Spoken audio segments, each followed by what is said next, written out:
Hey, it's Jen here. Welcome back to the channel. Today we're doing something a little bit different.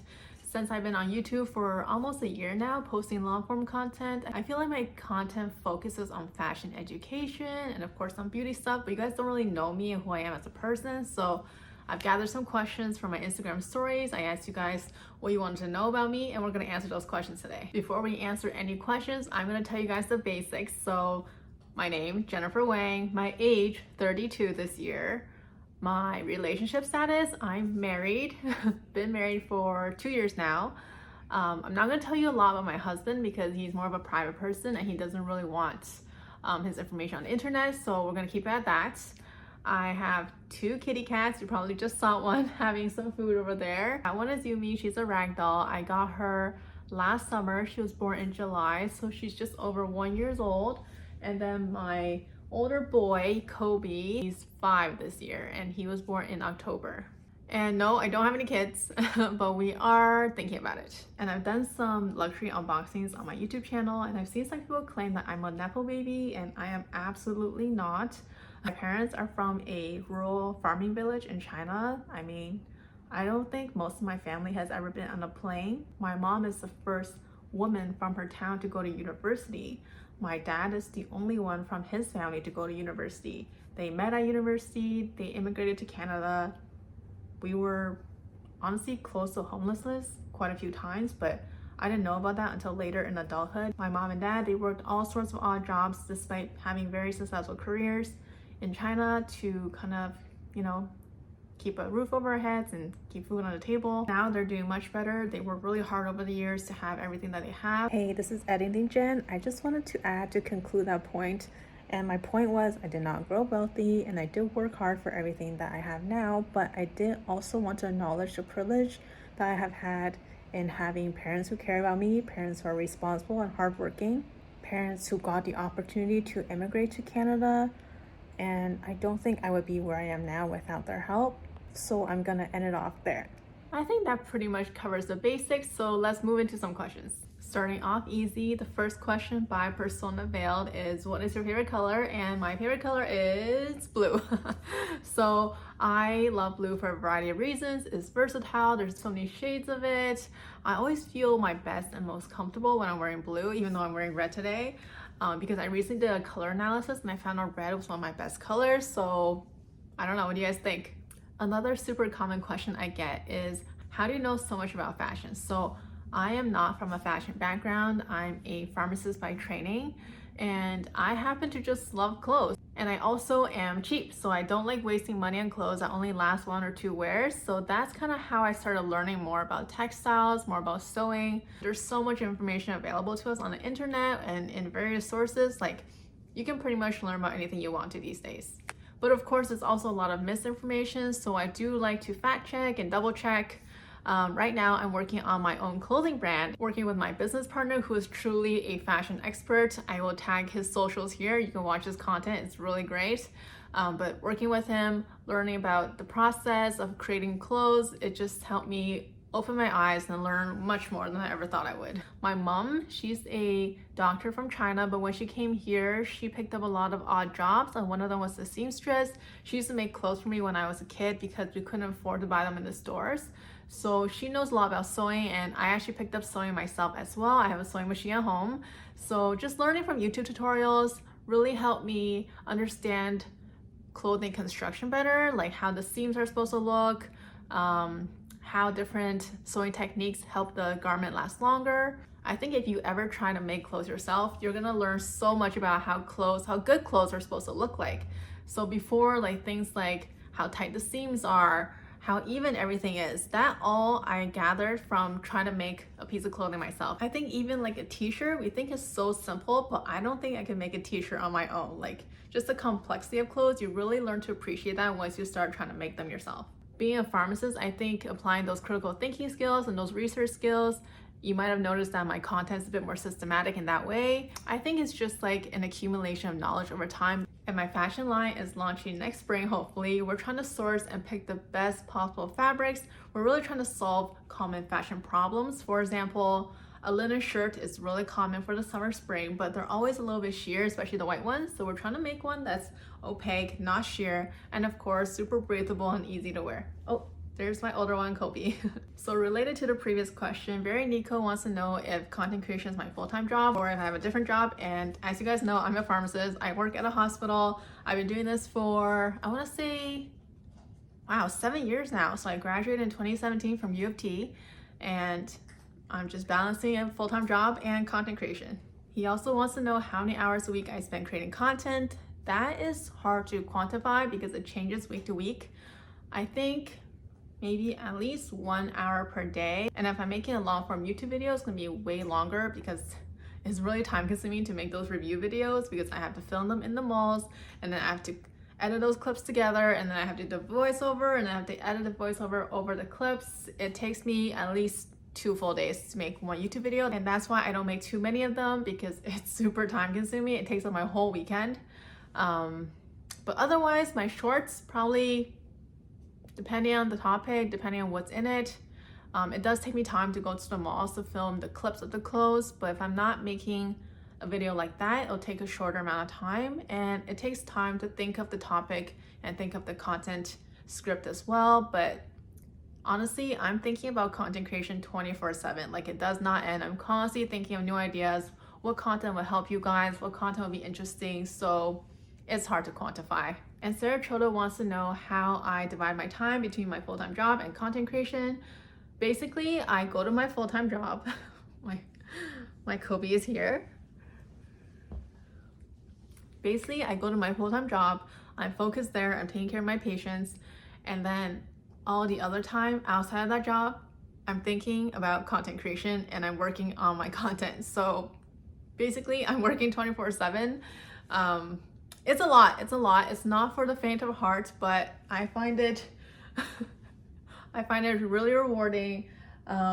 It's my form of activism because I feel like my content helps people save money. It helps people waste less money on clothes that really don't last that long, and ultimately it helps keep less clothes out of the landfill, and hopefully we all love our wardrobes more, and it just leads to a happy place for everybody. And Adriana TM wants to know how to start as a content creator. So I actually started creating content back in, I want to say 2016, 2015, when I was still in pharmacy school. I remember I had a rotation in London, Ontario, and it was the summertime. There was like no students. It's a student town. It's Western University. And I was just so bored. So I started taking pictures of my outfits, and I kind of started it like that. And then I still did that through university, through coming back to Toronto. And then during COVID times, I started on TikTok making short form content. And then more recently, I started a YouTube channel. So as you know, I started posting long form content in October of last year. So it's been just about a year. Honestly, I never thought that so many people would care about my content and that so many of you are subscribed to my channel. So it's been truly so amazing, and I just don't have any words to express my gratitude that you're here and watching. And I feel like I only really started getting success as a content creator within the last 2 or 3 years. So the first few years, even though I put in effort, I wasn't making much money. I wasn't really getting that much engagement. But I remember talking to someone who was also a content creator that was more successful than I at the time. She was also a pharmacist, and I asked her what her best advice was, and she said, just don't give up. And that's what I did. I just didn't give up. So how many years has it been now? Like 8 years later, I would say I'm fairly successful as a content creator. And if you ever wanted to start making content, honestly, the first step is just to start.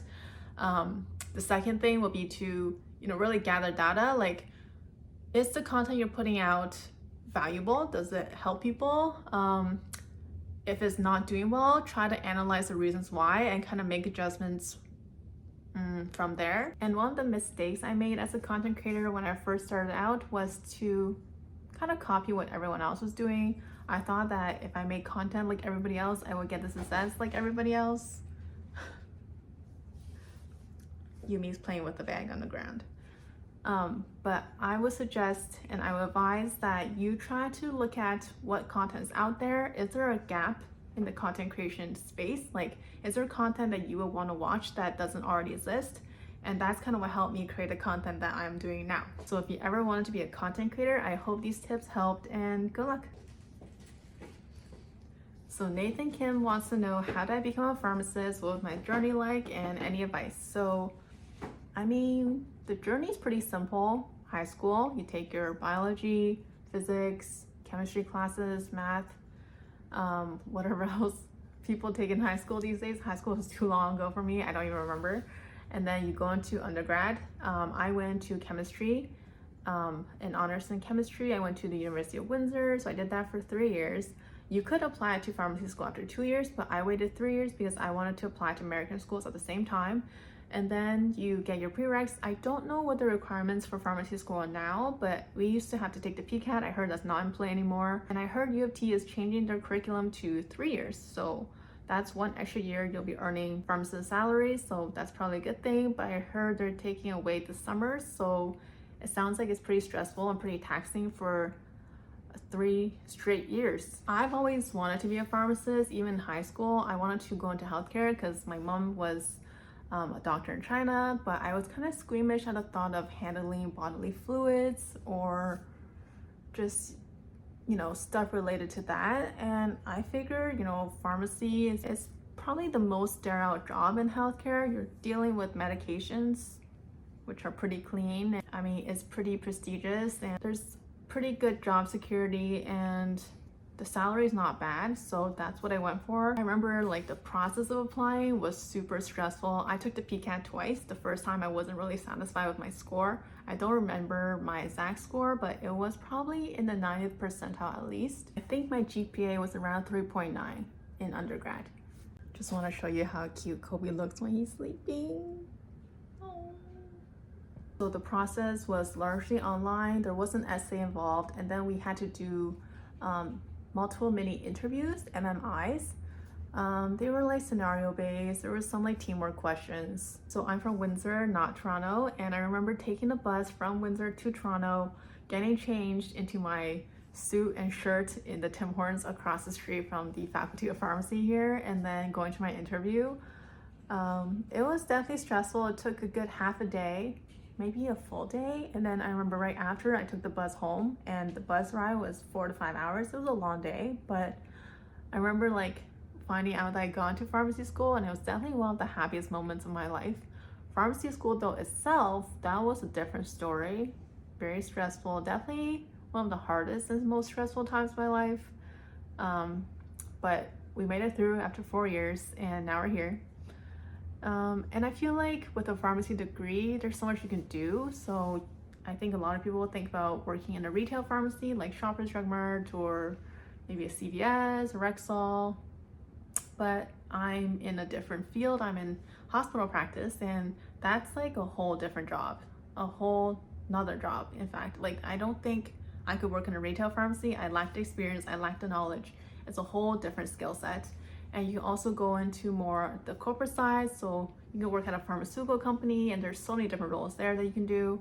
And you can go into research, you can do public health. With a pharmacy degree, it's very versatile. And I wouldn't say it's hard to transition between the industries. I know people that transition from all sorts of industries within each other, from hospital to retail, from retail to hospital, from hospital to industry. Yeah, I'm pretty happy with what I picked. It was a lot of school though. It was 3 years of undergrad and 4 years of pharmacy. So I feel if I could go back, I probably would have just done a business degree. Because if your goal is just to make a decent living, a comfortable salary, I mean, your cap being a pharmacist is probably $150 a year. So depending on where you live, that's not a lot. And I think if you're ambitious, if you're driven, you have good critical thinking skills, you can do a lot with a business degree and potentially earn more. So Lulu514 wanted to know if I ever thought about not working in healthcare anymore. I mean, the thought has definitely crossed my mind, but I don't think I would. I'm assuming you guys think I would be a content creator full-time.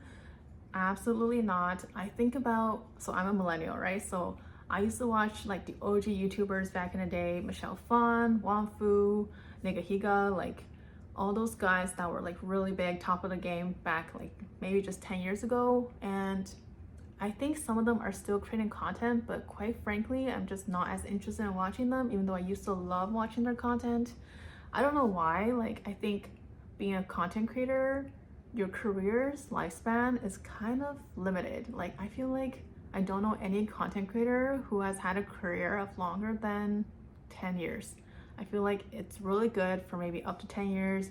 You earn a lot of money, but I think people eventually just get tired and they want to watch someone else. They want to see something new. I feel like there are rare exceptions to that rule, but I feel like to be an exception, you do kind of have to fabricate some drama around yourself and your life to stay relevant. And I just don't see myself doing that. So that goes for me as well. I know my career here is limited.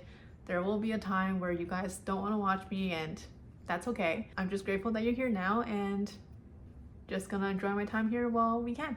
And that's all the questions I had for today. If you guys have any other burning questions, feel free to leave them in the comments and I will try to answer. I also wanted to announce a giveaway. Just to say thank you for your support for my content. I wanted to gift you guys a little bit of a gift box. I'm not going to show you the contents inside because I really wanted to curate one specifically for you based on your preferences.